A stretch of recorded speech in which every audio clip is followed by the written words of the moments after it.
Need to add some extra game storage to your jailbroken PlayStation 3?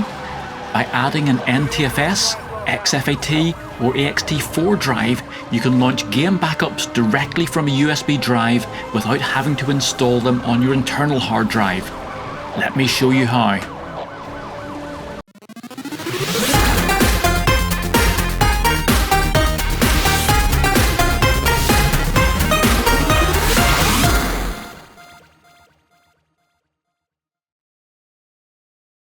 Hi and welcome to Bytes and Bits.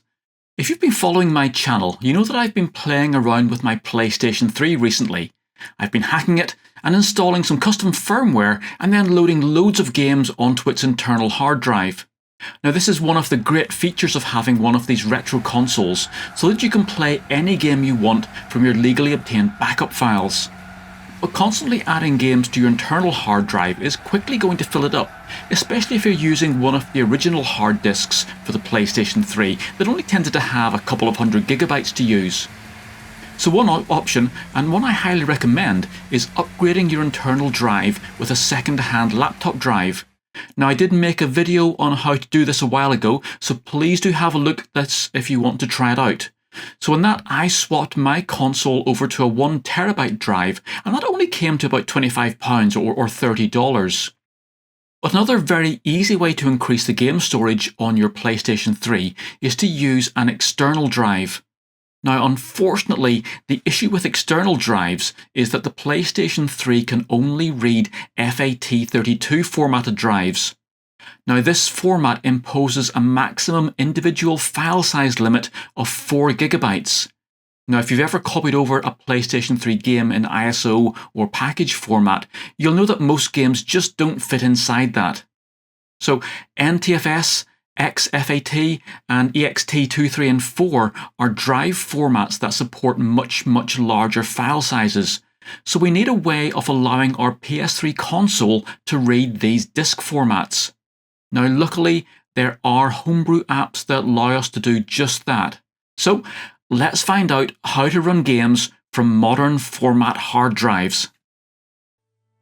Now naturally, before you start, you're going to need a modded PlayStation 3.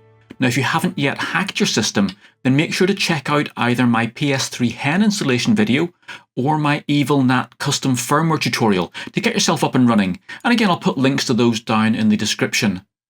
Now also, if you've watched my video on how to load any game onto your PS3, you'll already have the apps that we need installed. If not, then please do have a look at that video for full installation instructions. Now the homebrew apps section on that starts at around the 3:30 30-second, and again, I'll put a direct link to that in the description down below so you can just get there straight away. But to summarise, what you'll need to do is you'll first of all need to create an FAT32 formatted drive and then download the .pkg installation files for the various homebrew apps into the root of that. So the ones you're going to need are multiMAN mod, webMAN mod, and then finally prep ISO. So once you've downloaded all of those files onto your USB drive, then simply plug it into your PlayStation 3 and then use the package installer on your console to install all 3 of these apps. Now multiMAN and webMAN, the ones that you install are actually installer programs, so you'll need to run both of those to get the full applications installed. So you can just run multiMAN as normal, it will go through its installation and then drop you into its own XMB. So then just exit out of that with your PlayStation button, and you should be able to see that the multiMAN icon has been replaced by this CCMM icon, and that is actually multiMAN ready to go. For webMAN then, before you execute it, you need to hold down the L1 button. So hold down the L1 button and then press the X button on the installer program, and as it says, that will then install the full version of the app, which is what we need. So once that's installed, you'll have a new webMAN Games icon in your Games menu. So that is the actual app that we need to use. The one that you installed through the package file, the webMAN installer app, you can then just simply go down and use your triangle button and delete that. So with these apps in place, these will actually allow us to run ISO game files directly from an NTFS, exFAT or an ext2, 3 or 4 drive attached using USB to our console. Now once we've got these homebrew apps installed, we now need a drive to hold our games. So I'm going to be using an NTFS formatted drive, as that works pretty well with Windows. If you are using a Linux or an Apple PC, then one of the other formats might be better. I think a lot of those use the ext formats. But whatever format you're using, the process of running these games is going to be identical. So as I'm running on Windows, I'm going to use an NTFS drive. And to get that all set up, I simply need to attach it to my PC and format it. Now, the standard Windows format tool will work fine, but if you have been using your drive for other projects, you might have put a number of other partitions on there, so you may need to clean those off first. Now, I did make another video on how to clean and format a retro gaming drive, but that was using FAT32 format. So if you aren't sure what to do, please do have a look at that video. And then simply when I select FAT32 as a format, you just simply need to select NTFS, and that will then set the whole thing up for you. But I'll just very quickly run through the basic process now. So the drive we're using, it does need to be a USB drive. And if you plug that into your PC, it should then show up in your File Explorer. Now from here, there are a range of applications that you can use to format that, but my preference is this one here, the Minitool Partition Wizard free version. Now using that, I can just simply right-click my drive and delete all the current partitions, and that will make sure that my drive is completely clean. I also need to make sure that my drive is set as an MBR drive, otherwise the PS3 won't be able to read it. Now, if you don't know what that means, then check out my MBR and GPT drive video. Basically, MBR is the older format that is compatible with these older retro gaming machines.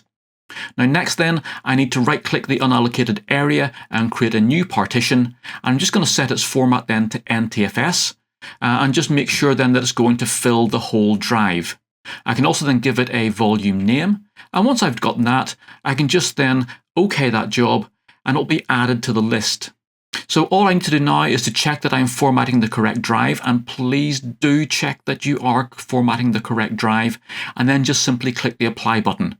And that will then clean my drive, format it, and it's now ready for me to use. Now, one of the things you do need to consider is what type of drive you're actually going to use for this process. Now, so for the drive itself, you can really use anything that allows you to connect via USB. It does, of course, need to be fairly large. So sometimes I find that USB sticks just aren't the best or the cheapest route, and I actually prefer to use hard drives. Now, if you're like me, you'll probably have some old hard drives from older computers lying around. Now, 3.5-inch or 2.5-inch laptop drives are great, as are SSD drives. Or if you don't have one lying around, you can simply buy one very cheaply. So as I mentioned earlier, when I swapped out my internal drive, a 1 terabyte laptop drive comes in at around about £25 or $30, which really is incredible value in terms of cost per gigabyte. Now, most hard drive units will use a SATA connection, so you'll need a special docking station to allow you to use it over USB. So the one that I use is this one here, and that allows me to slot any size disk into this enclosure. It comes in at around about £25 or $30, but you can also get cut down version adapters like this one for around about £12 or $15. Now, of course, I'll put links to these in the description down below, but when you do buy one, do make sure that you get one with a power supply connection like these ones. If you're using one of the smaller 2.5-inch drives or an SSD, then you probably don't need the power supply. But if, like me, you want to be able to use 3.5-inch hard drives, then these need the 12-volt external power supply, or they just simply won't be able to work.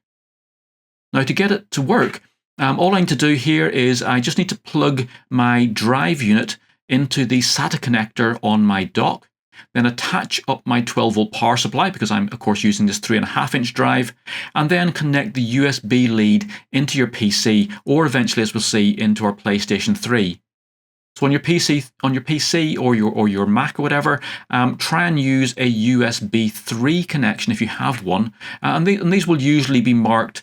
Quite often they have a blue plastic inner tab, or they'll have an SS with a little arrow icon on them. And these, of course, will give you much faster transfer speeds. And again, because we're transferring sort of 20, 30 gigabytes of data, you do want to get that as fast as possible.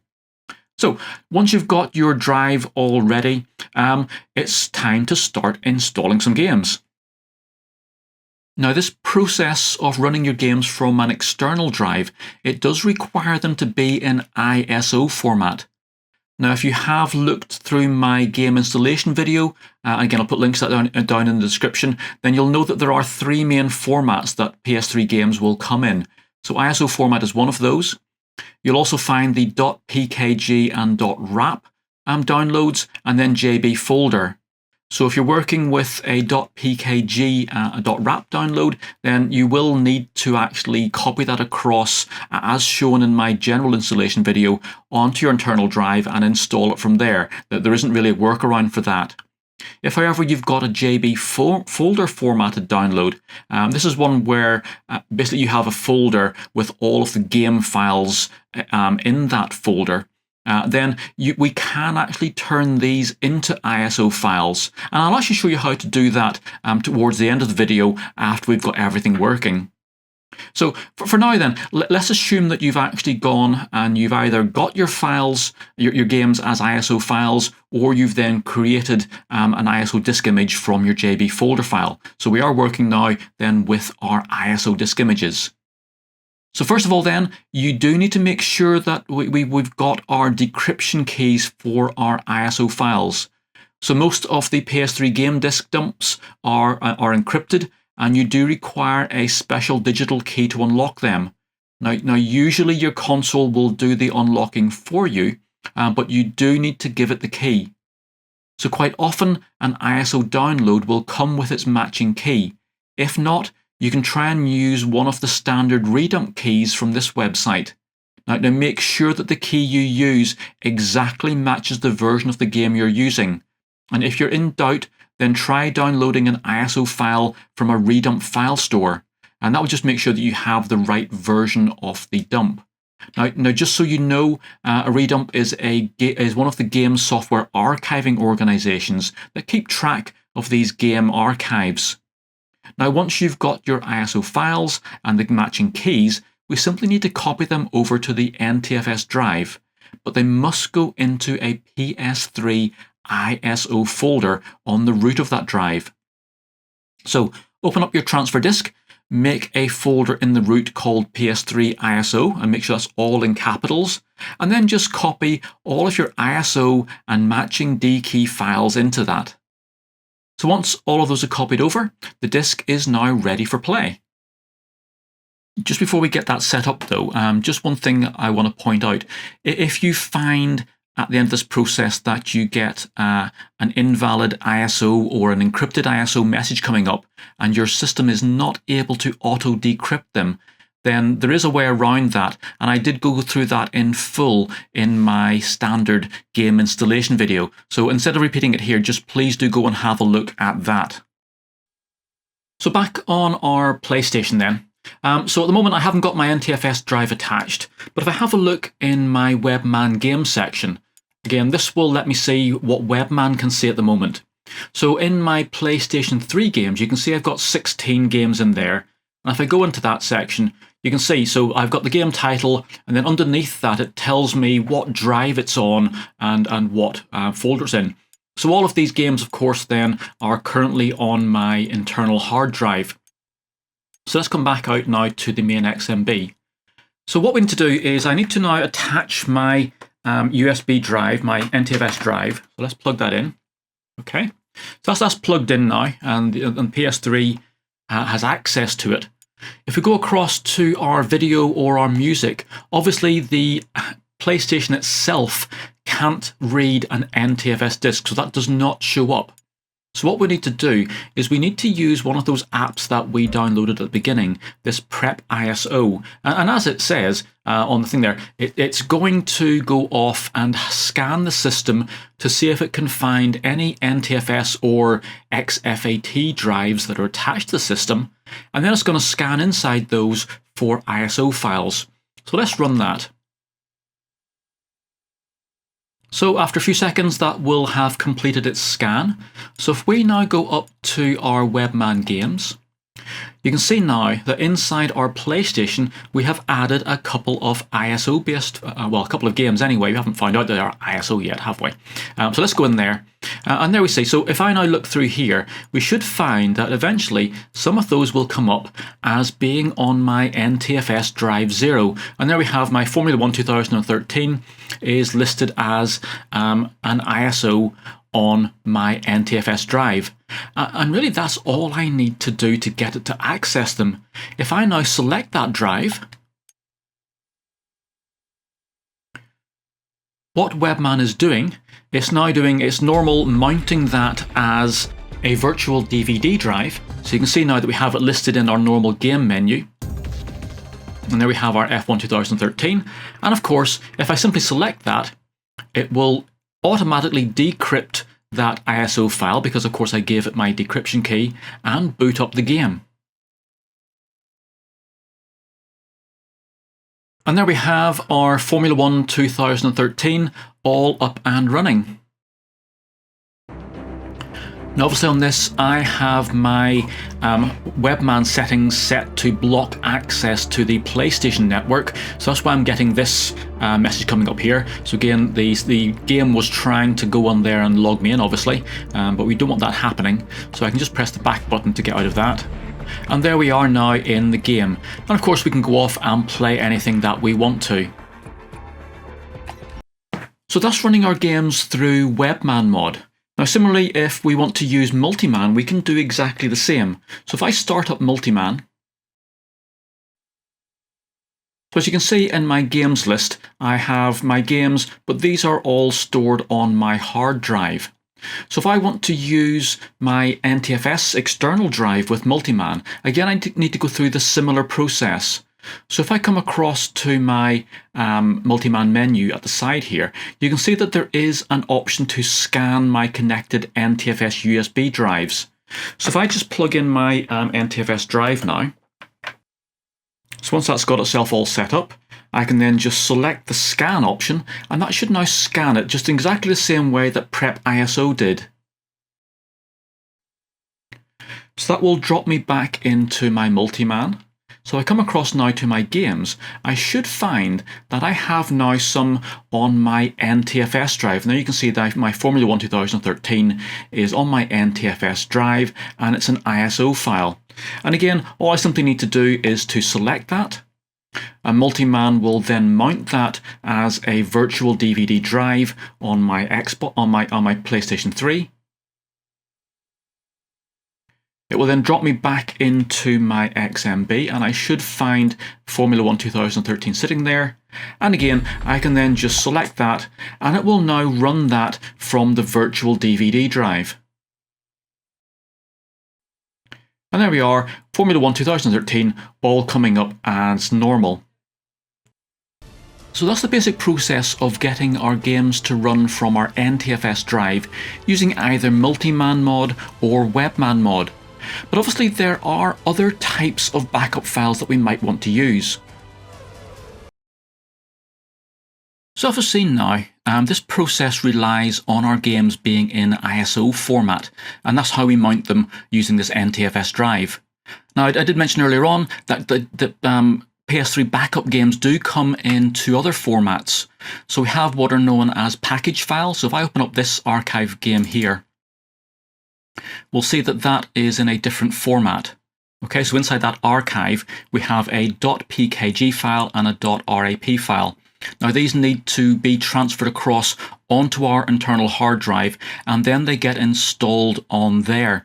So that whole process I have covered in my standard game installation video. So please do have a look at that, as these games do need to be licensed. The RAP file is a license file, and that allows you to license the game to unlock it using a PSN account. Or as we do in that video, we actually bypass the need for a real PSN account and use an app called the Apollo Save tool, which will actually allow you to license the games just simply from this file here without having to endanger your own PSN account. So do check out that video for this type of backup. Now, the other type of backup you'll find is what's known as a JB folder. And I have a JB folder backup sitting here. So I just expand it out. So this is just a folder. And inside that folder, we then have the actual game files laid out. Okay, so this is a particular folder format that these jailbreak or the jailbroken consoles understand. So we have the actual game files and all sitting in here. Now, these we can actually convert these to ISO files so that we can mount them on our NTFS drive and then use them directly from there without having to actually copy this whole folder onto our internal drive. So that's what we'll have a look at now. We're going to need an application to do this conversion process for us, and this is the PS3 ISO Tools application. So if you head across to this web address on the psxplace.com website, you'll come to the actual download for this. Now, the tool itself is getting a little bit old, so I think the last release for this was quite a few years ago, but it does still all work. So if we come across to the download here, we simply need to download that and put it somewhere safe on your PC. So I'm putting it in its own little ISO tools folder. I'm just going to save it in there. So if we then go across, once that's downloaded, we just simply need to extract it out of that folder. So if I just go down here and extract it into this folder. So there we have our tool. So if we go inside that, you'll see now we have a range of folders, and we just have the actual .exe file itself here. So if I run that, we'll see that it's just warning us that since this is our first time using this, there are a couple of things we need to set up. So we need to set up our PS3 system and the firmware version. So we click OK for that. We're now onto the main screen for the application. So again, PS3 system, so ODE refers to a modified DVD drive, and we of course are on custom firmware. And again, that will be the same if you're using PS3 Hen. The firmware version then, again, this one I think bottomed out at 4.7. So you can't really see that, but it's 4.76 was the version which it bottoms out at. But that is fine. Everything will still work. So once we've got our basic settings set up, we now want to go and create an ISO. Now you can see there are a lot of other things that this can do with ISOs. So again, if we have an ISO, we can extract a JB folder from it and so on. There are a number of various operations. But for this tutorial, we're just going to go and create an ISO. So what's asking for here, the various settings, we really just need to leave those alone. There are obviously things you can do on there, but you really need to know what those are before you start messing around with them. So we just need to leave the settings as they are. We're then going to go and find our JB folder. So let's go and find that. Okay, so I've expanded out there to my JB folder, and it's that folder there. So the main folder with the game name, which has then got the game files inside it. So if I OK that, it's now asking me where I want to save the ISO file. So if I come back up here again and find where I want to save that. So again, I've picked a folder there where I'm just saving my PS3 games. If I OK that, and now it will go off and generate that ISO. And there we go, it's finished. It does give you a range of information about that. And again, it's just really just telling you the size of the disk and so on. So let's just OK all of that. And we now, if I just exit from that, again, I saved that into my main folder here. So if I just find that,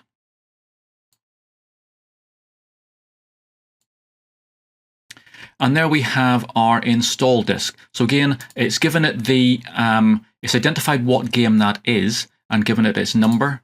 But let's just rename that then, and this is Oddworld. So all we need to do now is to copy that ISO file onto our NTFS drive and plug that into our PlayStation. So let's give it a go just to make sure it works. So back on the PlayStation, because we have added files, or at least changed our NTFS drive, we're going to have to go down and prep that again. So let's come down to prep ISO. And once that's completed then, we should be able to come back up to our webMAN games, go across to our PlayStation games. And if we come down here, we should then find a new disk. So this particular one, and the disk itself is an install disk, and you can see it listed there. If we have a look at the other disks, of course, they all come up as their actual game names. But what we should be able to do now is we should be able to mount this install disk. And when we come back to our XMB, we should then have it sitting on our games. And if we select that, that should then start the installation process. So once that's complete, we can just say, yes, we want to run the software, and that should then launch our game, and we're now into Oddworld. So that should give you enough information to package up your games as ISO files, to then stick them onto an NTFS hard drive so that you can actually get the files larger than 4 GB, and then take them across then as an external USB drive onto your PlayStation 3 and just play them directly from that external drive. So I hope you find this useful. Please do click that like button and subscribe to the channel for more modding and gaming and electronics and making projects. I look forward to seeing you again very soon, and bye for now.